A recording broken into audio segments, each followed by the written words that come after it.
afternoon, everyone here. This is from All Star Family. My name is Ritu Kukreja, and today we have granddaughter of Mahatma Gandhi, Ala Gandhi here, and we are very, very pleased to have her here from South Africa to Melbourne here. Thank you for coming here. How are you? How are you feeling to be in Melbourne here? Well, it's wonderful. It's a very warm welcome that I received here at the museum. And I'm quite overwhelmed with the response here. That is great to hear. Also, I've seen the exhibition. That is just wonderful. Thank you very much, Virat, for organizing this wonderful exhibition here. What are your thoughts about the exhibition and also the aim of finding another Gandhi? Well, I think the exhibition is excellent, and in Virat's usual style, he has really outdone himself. It's so accessible and enjoyable going around and seeing the exhibition.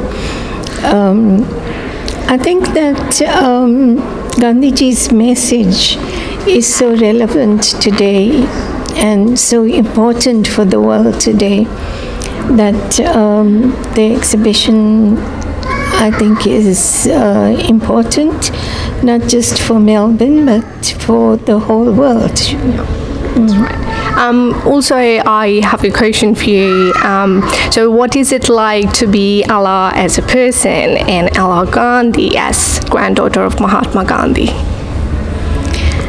Well, I think Ila as a person, I can live with. Ila as Mahatma Gandhi's granddaughter is sometimes overwhelming because I'm not sure that, how much of justice I do to him. I'm trying, but, it's work in progress. That is very good to hear. I'm sure you're doing great justice for his work. Also, I would like to ask which 3 aspects of Mahatma Gandhi that you cherish the most in your life as values? Well, I think, his ideas of justice, and human rights are very important. And what he taught us is that when you see a human rights violation, you got to do something about it. If you sit back and don't do anything, don't react, then you are condoning the injustice. Yeah. So action is very important, and that's what we've been trying to do in South Africa. And I think it still continues. We have to continue acting whenever we see injustices happening and mobilize the communities to, take action. So that's one of the things. The second point, I think, is love and respect for particularly other people, diversity, and the environment. I think that is, today it is one of the most important issues because we're living with a lot of violence, we're living with a lot of environmental degradation and so on. And the third point, I think, is, for me, is his idea of gender equality. A lot of people feel that he didn't, go far enough in his discussions. But when you read and when you see what he did, because a lot of Gandhiji's ideas come through seeing his actions. Don't just read what he might have said and that sort of thing. Look at their actions, and when you see that in 1913, when the world, women of the world didn't have a vote at that time, Gandhiji encouraged the women to protest.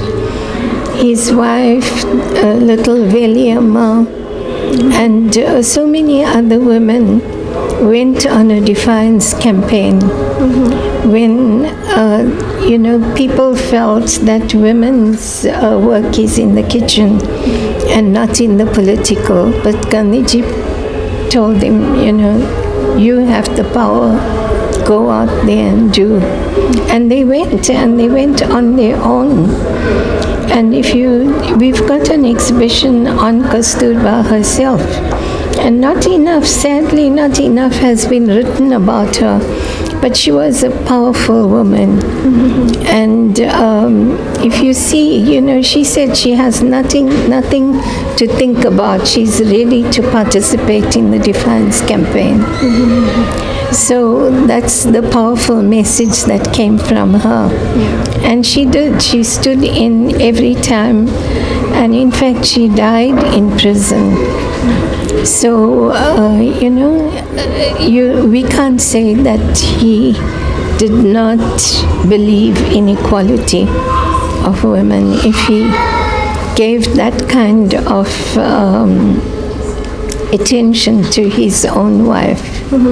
But I know my mom always said, that he used to write to her and tell her that you've got to learn to do everything. You've got to learn to stand on your feet and don't be dependent. And one of the things about gender inequality is the dependence. Once one person is dependent on the other, then you can't say that you are free and liberated, because you'll always remain dependent. But that also has, like every right, has some responsibility. So, even the question of independence and dependence has a boundary, because we are all interdependent, and we mustn't run away with the fact that we can live on our own. In Zulu, there is a saying called Ubuntu, and Ubuntu means that I am because you are. Without you, I will be nothing. So we are all interdependent. We are interdependent on the environment, on the animal life, everything. And that we mustn't forget when we talk about dependency and independence. Very well said, thank you. Also, I would like to talk about Phoenix Settlement. As we know, Phoenix Settlement is an iconic center that was established by Mahatma Gandhi himself back in those years for the Indians. So how do you think Phoenix Settlement is impacting or influencing the lives in today's world? Okay, I think Phoenix Settlement has got a very powerful message. It's a message that has been lost over the years because, because of the apartheid system, it wasn't popularized in the world. But it's the very first ashram that Gandhiji established. And it was in that ashram that his ideas germinated and where he transformed from the young barrister that came to South Africa at age 23 with many hang-ups, with many, prejudices and all kinds of things. And he changed at Phoenix Settlement. When he established the Phoenix Settlement, it was the first step towards radical change.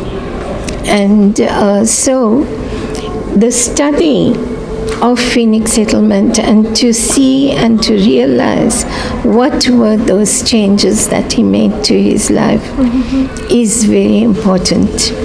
And I know I took a group of African Americans, academics, who came to visit South Africa, and they were so impressed with the message that they decided to nominate Phoenix as a World Heritage Site.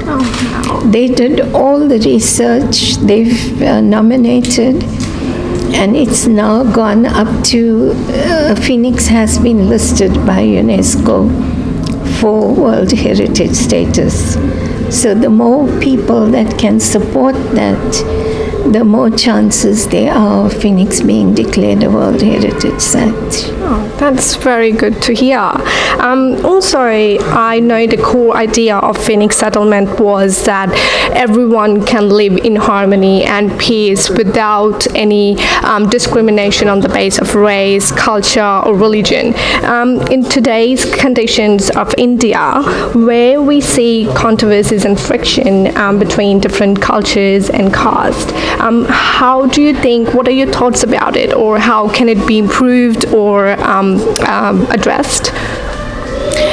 My view is that no law, no forcible changes or, telling people that this is wrong is going to bring about the change. Each individual has to make that conscious shift in their mind that we are all equals. It's like, when you talk about a neighbor, you're not saying that your neighbor is what gender the neighbor is. Neighbor is a word that includes every gender, every religion, every race group, whatever your thoughts are, whether you're poor or rich.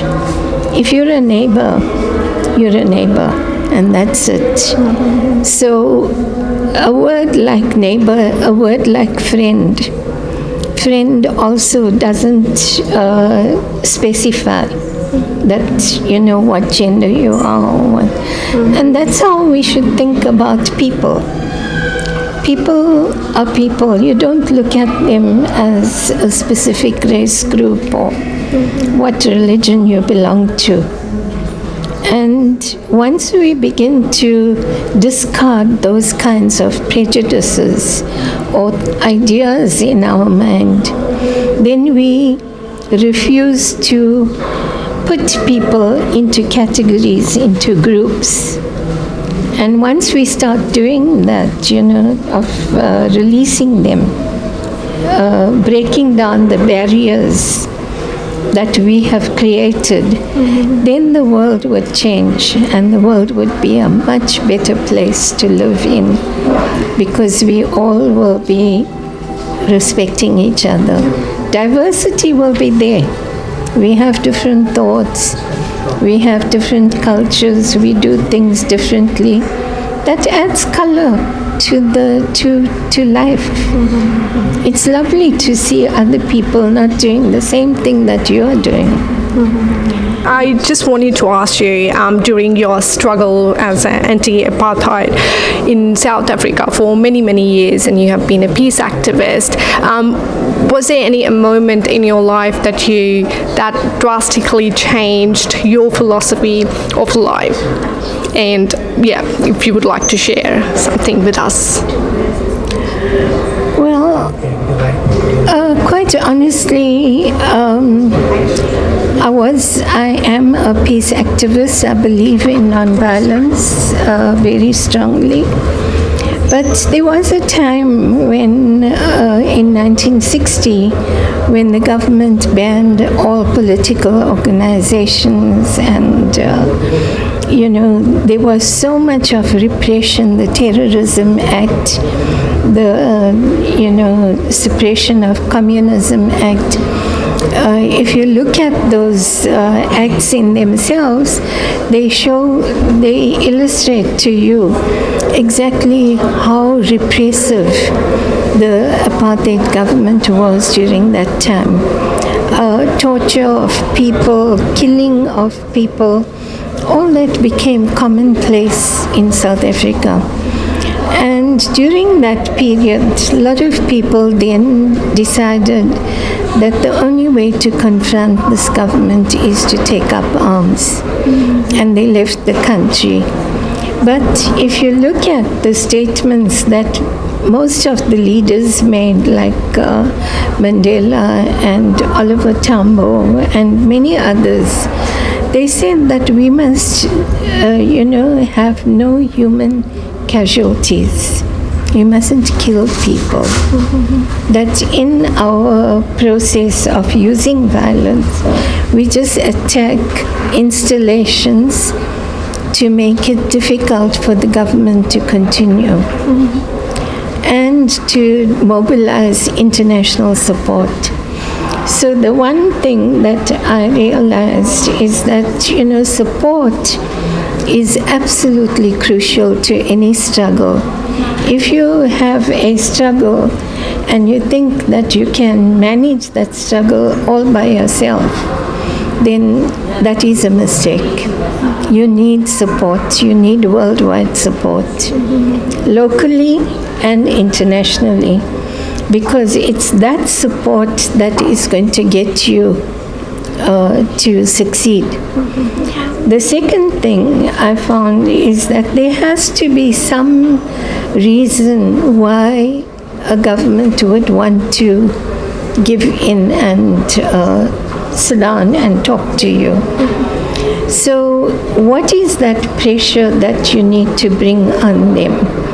And that pressure can be brought about in a number of ways.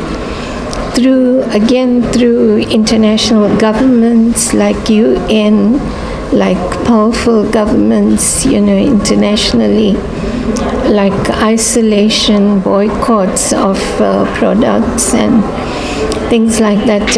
We boycott, we asked for the international community to boycott sports. And sports is a very important thing in a country.